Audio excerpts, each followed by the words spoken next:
La tempestad de nieve. Autor Alexandr Pushkin. Por colinas, caballos veloces aplastaban la nieve profunda.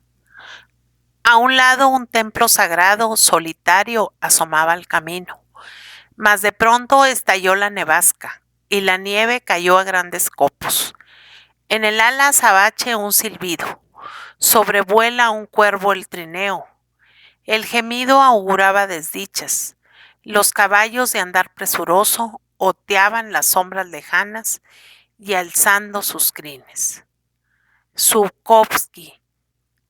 A finales de 1811, en tiempos de grata memoria, vivía en su propiedad de Neraradovo el bueno de Gavrila Gavrilovich R. Era famoso en toda la región por su hospitalidad y carácter afable. Los vecinos visitaban constantemente su casa, unos para comer, beber o jugar al Boston a 5 kopecks con su esposa y otros para ver a su hija, María Gavrilovna, una muchacha esbelta, pálida y de 17 años. Se la consideraba una novia rica y muchos la deseaban para sí o para sus hijos. María Gavrilovna se había educado en las novelas francesas y por consiguiente estaba enamorada. El elegido de su amor era un pobre alférez del ejército que se encontraba de permiso en su aldea. Sobra decir que el joven ardía en igual pasión y que los padres de su amada, al descubrir la mutua inclinación, prohibieron a la hija pensar siquiera en él. Y en cuanto al propio joven, lo recibían peor que a un asesor retirado. Nuestros enamorados se carteaban y todos los días se veían a solas en un pinar o junto a una vieja capilla. Allí se juraban amor eterno, se lamentaban de su suerte y hacían todo género de proyectos. En sus cartas y conversaciones llegaron a la siguiente y muy natural conclusión. Si no podemos ni respirar el uno sin el otro, y si la voluntad de los crueles padres entorpece nuestra dicha, ¿no podríamos prescindir de este obstáculo? Por supuesto que la feliz idea se le ocurrió primero al joven, y agradó muchísimo a la imaginación romántica de María Gavrilovna. Llegó el invierno y puso término a sus citas, pero la correspondencia se hizo más viva.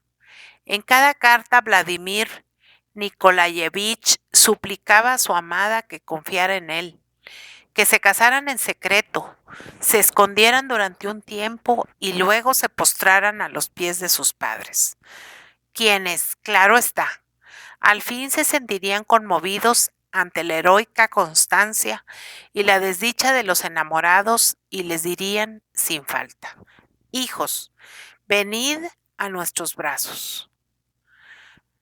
María Gavrilovna dudó largo tiempo. Se rechazaron muchos planes de fuga, pero al final aceptó. El día señalado debía no cenar y retirarse a sus habitaciones bajo la excusa de una jaqueca. Su doncella estaba en la conspiración. Las dos tenían que salir al jardín por la puerta trasera. Tras el jardín, llegar hasta un trineo listo para partir y dirigirse a 5 verstas de Neraradovo a la aldea de Shadrino, directamente a la iglesia, donde Vladimir las estaría esperando. En vísperas del día decisivo, María Gavrilovna no durmió en toda la noche. Arregló sus cosas, recogió su ropa interior y los vestidos.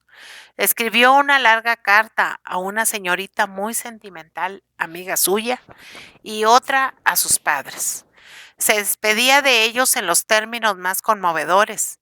Justificaba su acto por la invencible fuerza de la pasión y acababa diciendo que el día en que se le permitiera arrojarse a los pies de sus amadísimos padres, lo consideraría el momento más sublime de su vida. Tras sellar ambas cartas con una estampilla de tula en la que aparecían dos corazones llameados antes con una inscripción al uso, justo antes del amanecer se dejó caer sobre la cama y se quedó adormecida, pero también entonces a cada instante la desvelaban imágenes pavorosas. Ahora le parecía que en el momento en que se sentaba en el trineo para ir a casarse, su padre la detenía, la arrastraba por la nieve con torturante rapidez y la lanzaba a un oscuro subterráneo sin fondo. Y ella se precipitaba al vacío con un inenarrable pánico en el corazón.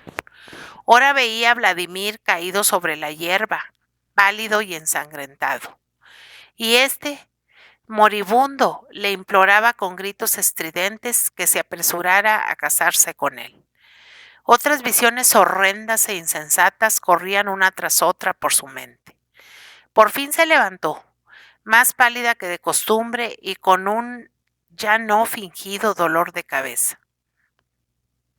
Sus padres se apercibieron de su desasosiego, la delicada inquietud e incesantes preguntas de estos. ¿Qué te pasa, Masha? Masha, ¿no estarás enferma? Le desgarraban el corazón. Ella se esforzaba por tranquilizarlos, por parecer alegre, pero no podía. Llegó la tarde. La idea de que era la última vez que pasaba entre su familia le oprimía el corazón. Estaba medio viva. Se despedía en secreto de todas las personas, de todos los objetos que la rodeaban. Sirvieron la cena. Su corazón se puso a latir con fuerza. Con voz temblorosa anunció que no le apetecía cenar y se despidió de sus padres. Estos la besaron y la bendijeron. Como era su costumbre, ella casi se echa a llorar. Al llegar a su cuarto se arrojó sobre el sillón y rompió en llanto. La doncella la convencía de que se calmara y recobrara el ánimo. Todo estaba listo. Dentro de media hora Masha debía dejar para siempre la casa paterna, su habitación, su callada vida de soltera. Afuera había nevasca, el viento huluaba, los póstigos temblaban y daban golpes. Todo se le antojaba una amenaza y un mal presagio. Al poco en la casa todo cayó y se durmió. Masha se envolvió en un chal. Se puso una capa abrigada. Tomó su arqueta y salió al porche trasero. La sirvienta tras ella llevaba 2 hatos. Salieron al jardín. La ventisca no amainaba. El viento soplaba de cara, como si se esforzara por detener a la joven fugitiva. A duras penas llegaron hasta el final del jardín. En el camino las esperaba el trineo. Los caballos, ateridos de frío, no paraban quietos. El cochero de Vladimir se movía ante las varas, reteniendo a los briosos animales. Ayudó a la señorita y a su doncella a acomodarse y a colocar los bultos y la arqueta. Tomó las riendas y los caballos se echaron a volar. Tras encomendar a la señorita al cuidado del destino y al arte del cochero Terioska, prestemos atención ahora a nuestro joven enamorado. Vladimir estuvo todo el día yendo de un lado a otro. Por la mañana fue a ver al sacerdote de Sadrino.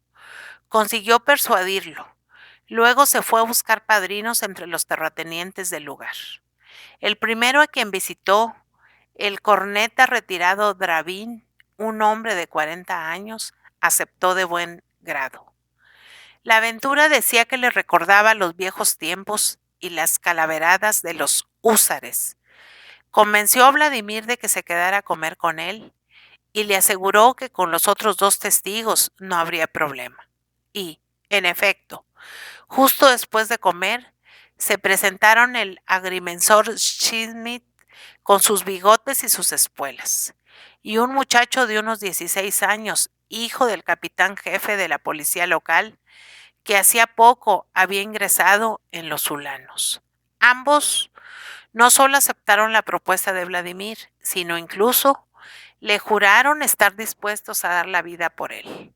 Vladimir los abrazó lleno de entusiasmo y se marchó a casa para hacer los preparativos. Hacía tiempo que ya era de noche. Vladimir envió a su fiel Terioska con la troika a Nenaradovo con instrucciones detalladas y precisas. Y para sí mismo mandó preparar un pequeño trineo de un caballo. Y solo, sin cochero, se dirigió a Sadrino, donde al cabo de unas 2 horas debía llegar también María Gavrilovna. Conocía el camino y solo tendría unos 20 minutos de viaje. Pero, en cuanto Vladimir dejó atrás las casas para internarse en el campo, se levantó viento y se desató una nevasca tal que no pudo ver nada. En un minuto el camino quedó cubierto de nieve. El paisaje desapareció en una oscuridad turbia y amarillenta a través de las que volaban los blancos copos de nieve. El cielo se fundió con la tierra. Vladimir se encontró en medio del campo y quiso inútilmente retornar de nuevo al camino. El caballo marchaba a tientas y a cada instante daba con un montón de nieve o se hundía en un hoyo. El trineo volcaba a cada momento. Vladimir no hacía otra cosa que esforzarse por no perder la dirección que llevaba, pero le parecía que ya había pasado media hora y aún no había alcanzado el bosque de Sadrino. Pasaron otros 10 minutos y el bosque seguía sin aparecer. Vladimir marchaba por un llano surcado de profundos barrancos. La ventisca no amainaba, el cielo seguía cubierto. El caballo empezaba a agotarse y el joven, a pesar de que a cada momento se hundía en la nieve hasta la cintura, estaba bañado en sudor. Al fin, Vladimir se convenció de que no iba en la buena dirección. Se detuvo, se puso a pensar intentando recordar, hacer conjeturas y llegó a la conclusión de que debía doblar hacia la derecha. Torció a la derecha. Su caballo apenas avanzaba. Ya llevaba más de 1 hora de camino. Sadrino no debía estar lejos. Marchaba y marchaba y el campo no tenía fin. Todo eran montones de nieve y barrancos. El trineo volcaba sin parar y él lo enderezaba una y otra vez. El tiempo pasaba. Vladimir comenzó a preocuparse de veras. Por fin, algo oscuro asomó a un lado. Vladimir dio la vuelta hacia allá. Al acercarse vio un bosque. Gracias a Dios, pensó, ya estamos cerca. Siguió a lo largo del bosque con la esperanza de llegar enseguida a la senda conocida o de rodearlo. Sadrino se encontraba justo detrás. Encontró pronto la pista y se internó en la oscuridad de los árboles que el invierno había desnudado. Allí, el viento no podía acampar por sus fueros. El camino estaba liso. El caballo se animó y Vladimir se sintió más tranquilo. Y sin embargo, seguía y Sadrino no aparecía por ninguna parte. El bosque no tenía fin. Vladimir comprobó con horror que se había internado en un bosque desconocido. La desesperación se apoderó de él. Fustigó el caballo. El pobre animal primero se lanzó al trote, pero pronto comenzó a minorar la marcha y al cuarto de hora, a pesar de todos los esfuerzos del desdichado Vladimir, avanzó al paso. Poco a poco los árboles comenzaron a clarear y Vladimir salió del bosque. Sadrino no se veía. Debía de ser cerca de la medianoche. Las lágrimas saltaron de sus ojos y marchó a la buena de Dios. El temporal se calmó, las nubes se alejaron. Ante él se extendía una llanura cubierta de una alfombra blanca y ondulada. La noche era bastante clara. Vladimir vio no lejos una aldehuela de 4 o 5 casas y se dirigió hacia ella. Junto a la primera isba saltó del trineo. Se acercó corriendo a la ventana y llamó. Al cabo de varios minutos se levantó el postigo de madera y un viejo asomó su blanca barba. ¿Qué quieres? ¿Está lejos, Sadrino? Sí, está lejos, Sadrino. Sí, está lejos. No mucho, habrá unas 10 verstas. Al oír la respuesta, Vladimir se agarró de los pelos y se quedó inmóvil, como un hombre al que hubieran condenado a muerte. ¿Y tú? ¿De dónde eres?, prosiguió el viejo. Vladimir no estaba para preguntas. Oye, abuelo, le dijo al viejo, ¿no podrías conseguirme unos caballos hasta Sadrino? Nosotros caballos, dijo el viejo. ¿Podrías al menos conseguirme un guía? Le pagaré lo que pida. Espera, dijo el viejo soltando el postigo. Te mandaré a mi hijo, él te acompañará. Vladimir se quedó esperando. No pasó un minuto que llamó de nuevo a la ventana. El póstigo se levantó y apareció la barba. ¿Qué quieres? ¿Qué hay de tu hijo? Ahora sale. No te habrás helado. Entra a calentarte. Te lo agradezco. Manda cuanto antes a tu hijo. Las puertas chirriaron. Salió un muchacho con un perro que echó a andar por delante, unas veces indicando el camino, otras buscándolo entre los montones de nieve que lo habían cubierto. ¿Qué hora es?, le preguntó Vladimir. Pronto ha de amanecer, respondió el joven Mujik, y Vladimir ya no dijo ni una sola palabra más. Cantaban los gallos. Ya había amanecido cuando lograron llegar a Sadrino. La iglesia estaba cerrada. Vladimir pagó al guía y se dirigió a casa del sacerdote. Ante la casa no estaba su troika. ¿Qué noticia le aguardaba? Pero volvamos a los buenos señores de Nenaradovo y veamos qué ocurría allí. Pues nada. Los viejos se levantaron y fueron al salón. Gavrila Gavrilovich, con su gorro de dormir y chaquetón de paño, y Praskovia Petrovna, con su bata hueteada, sirvieron el samóvar. Y Gavrila Gavrilovich mandó a la muchacha que se fuera a enterar de cómo se encontraba de salud María Gavrilovna y si había descansado bien. La muchacha regresó e informó a los señores que la señorita había dormido mal, pero que ahora decía que se encontraba mejor y que al rato vendría al salón. Y en efecto, la puerta se abrió y María Gavrilovna se acercó a saludar a su padre y a su madre.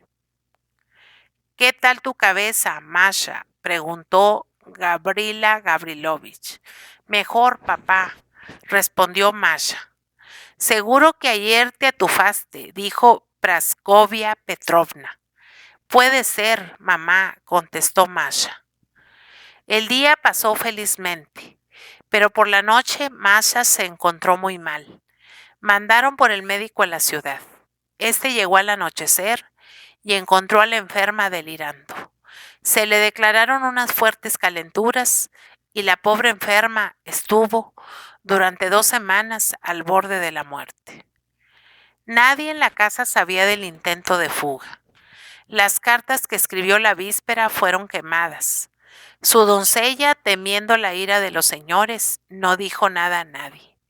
El sacerdote, el corneta retirado, el agrimensor de bigotes y el pequeño Ulano fueron discretos. Y no en vano.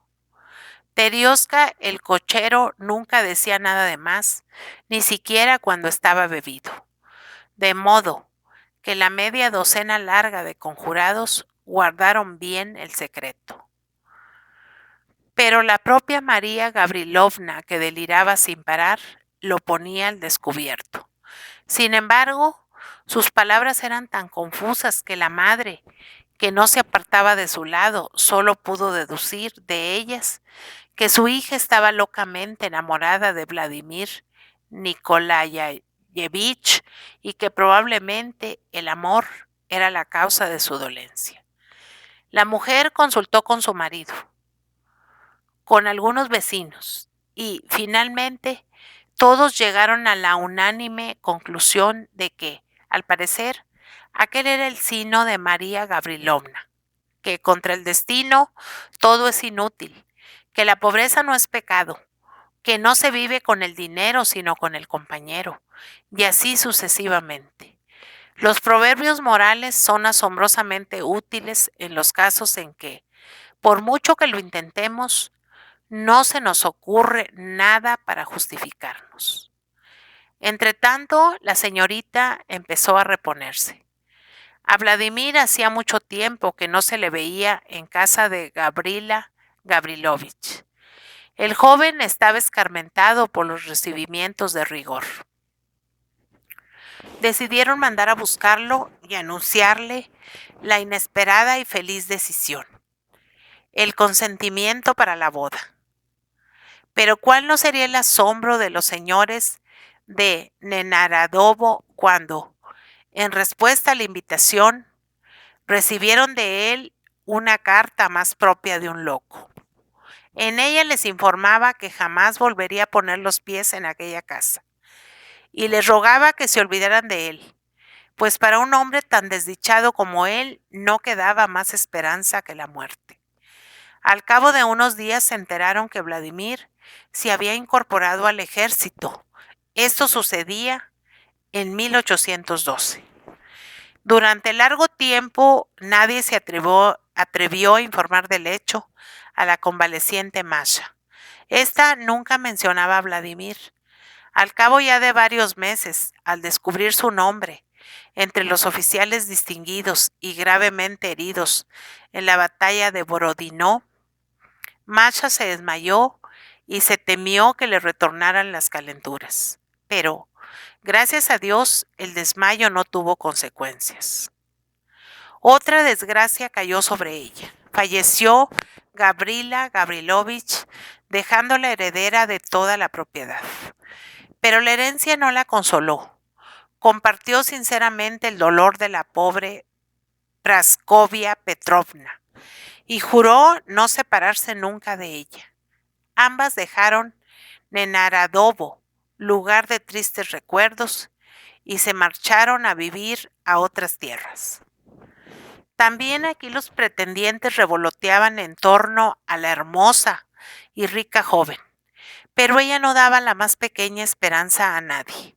A veces su madre insistía en que debía elegir al compañero de su vida, pero María Gavrilovna negaba con la cabeza y se quedaba pensativa.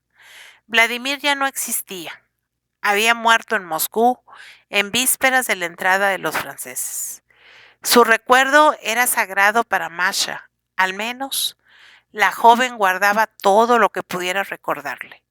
Los libros que un día él había leído, sus dibujos, las partituras y los versos que él había copiado para ella. Los vecinos, enterados de todo, se asombraban de su constancia y esperaban con curiosidad al héroe que debería, al fin, acabar venciendo la desdichada fidelidad de la virginal Artemisa. Entretanto, la guerra había acabado gloriosamente. Nuestros regimientos retornaban de allende las fronteras.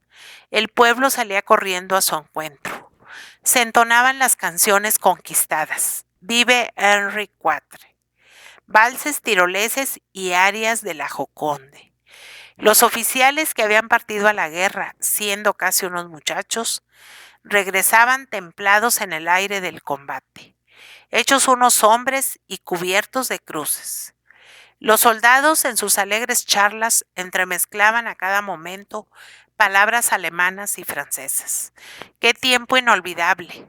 Días de gloria y de entusiasmo. Con qué fuerza latía el corazón ruso ante la palabra patria. Qué dulces las lágrimas en los encuentros.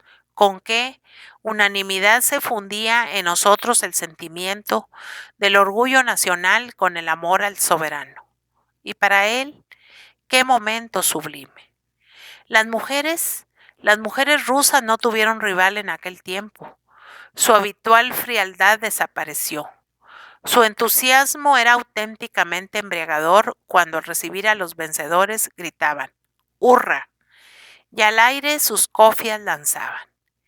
¿Y qué oficial de aquel entonces no reconoce que debe a la mujer rusa la condecoración más noble y preciosa? En aquel tiempo esplendoroso, María Gavrilovna vivía con su madre en una provincia y no podía ver cómo las dos capitales celebraban el regreso de las tropas. Pero en los distritos y en los pueblos el entusiasmo general era tal vez aún mayor. La aparición de un oficial por aquellos lugares era para éste un auténtico paseo triunfal, y el enamorado vestido de frac lo pasaba mal a su lado.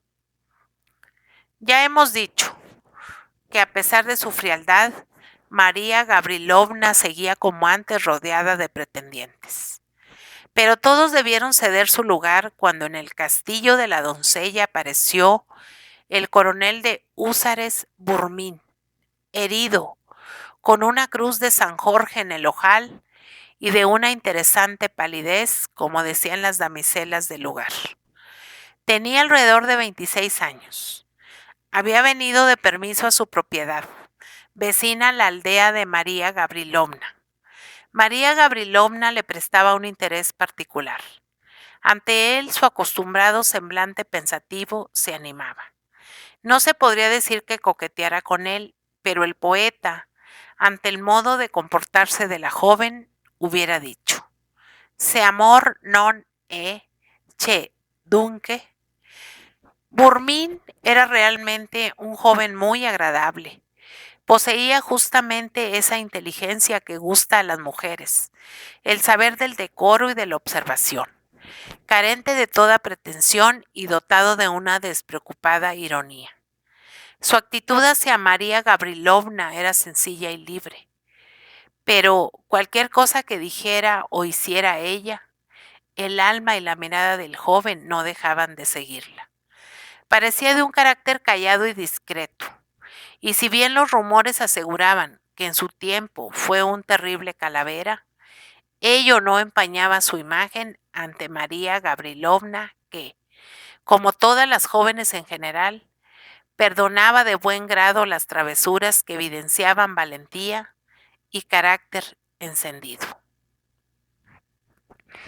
Pero sobre todo, más que su delicadeza y agradable conversación, más que la interesante palidez, más que el brazo vendado, lo que alimentaba sobremanera su curiosidad e imaginación era el silencio del joven húsar. María Gavrilovna no podía ignorar que ella le gustaba mucho.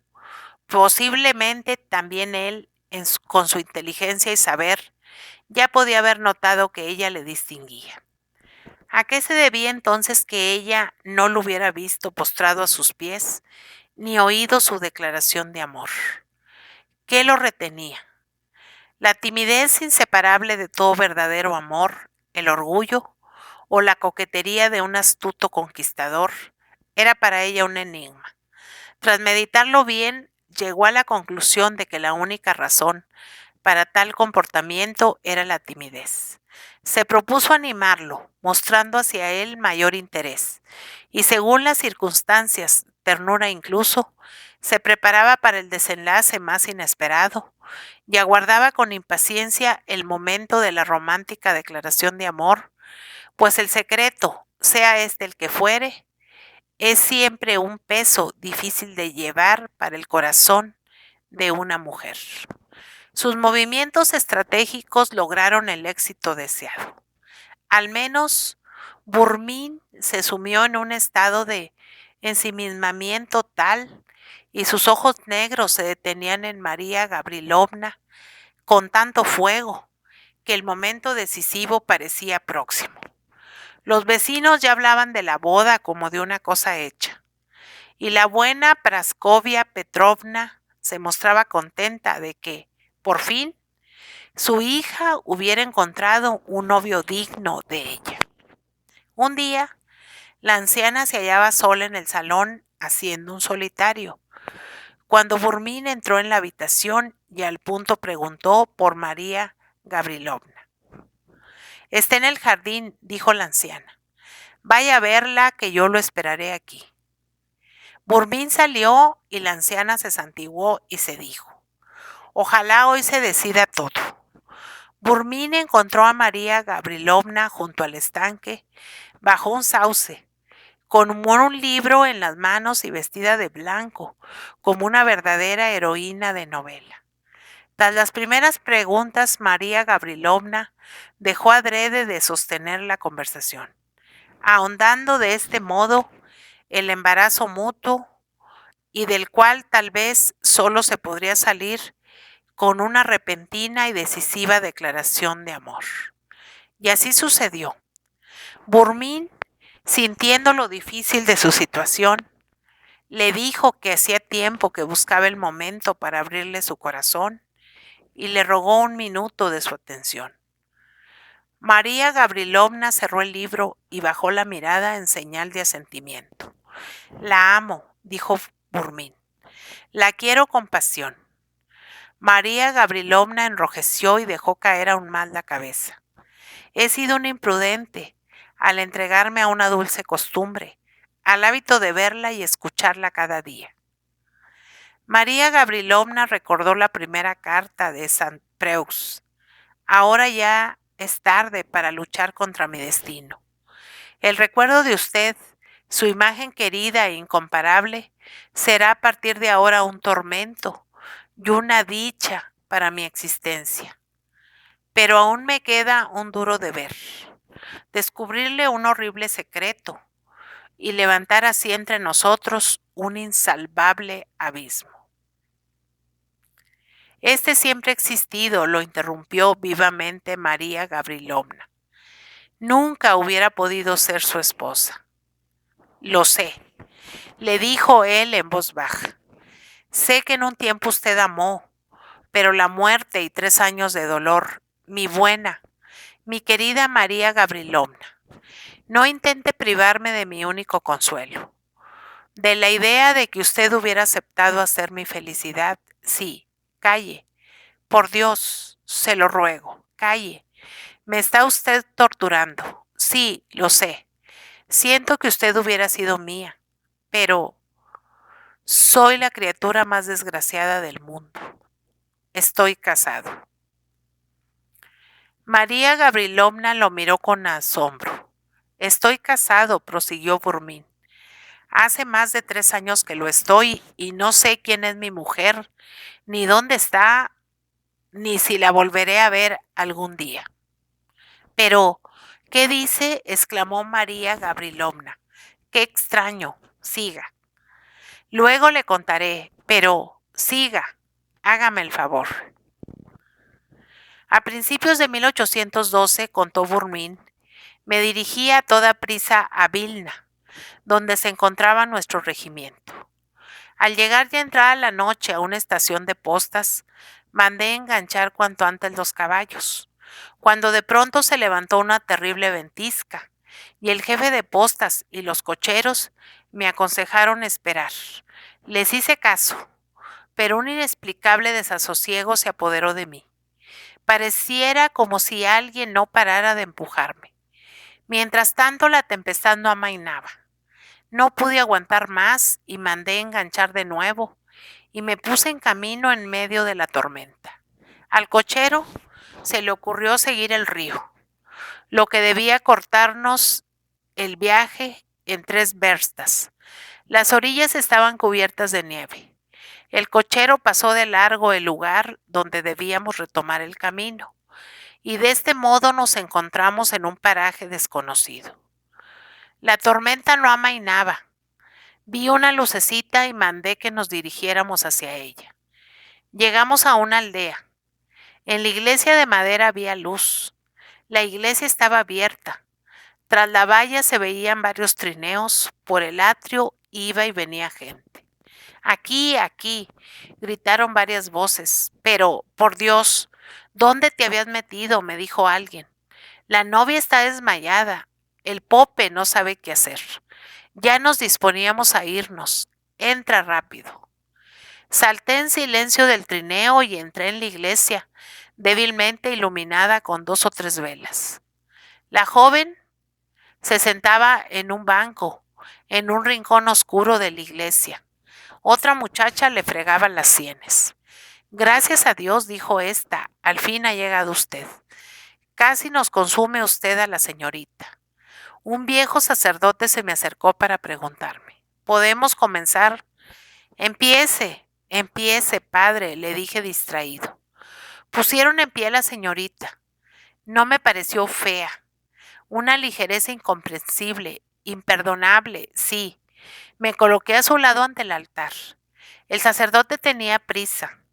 Los 3 hombres y la doncella sostenían a la novia y no se ocupaban más que de ella. Nos desposaron. Bésense, nos dijeron. Mi esposa dirigió hacia mí su pálido rostro. Yo quise darle un beso. Ella gritó, ¡ah! No es él, no es él. Y cayó sin sentido. Los padrinos me dirigieron sus espantadas miradas. Yo me di la vuelta. Salí de la iglesia sin encontrar obstáculo alguno. Me lancé hacia la quibitica y grité, ¡en marcha! Dios mío, exclamó María Gabrilovna. ¿Y no sabe usted qué pasó con su pobre esposa? No lo sé, dijo Burmín. No sé cómo se llama la aldea en que me casé. No recuerdo de qué estación de postas había salido. Por entonces le di tan poca importancia a mi criminal travesura que, al dejar atrás la iglesia, me dormí y desperté al día siguiente por la mañana, ya en la tercera estación de postas. Mi sirviente, que entonces viajaba conmigo, murió durante la campaña, de manera que ahora no tengo ni la esperanza siquiera de encontrar a la mujer a la que gasté una broma tan cruel y que ahora tan cruelmente se ha vengado de mí. Dios mío, dijo María Gabrilovna, agarrándole la mano. ¿De modo que era usted y no me reconoce? Burmín palideció y se arrojó a sus pies.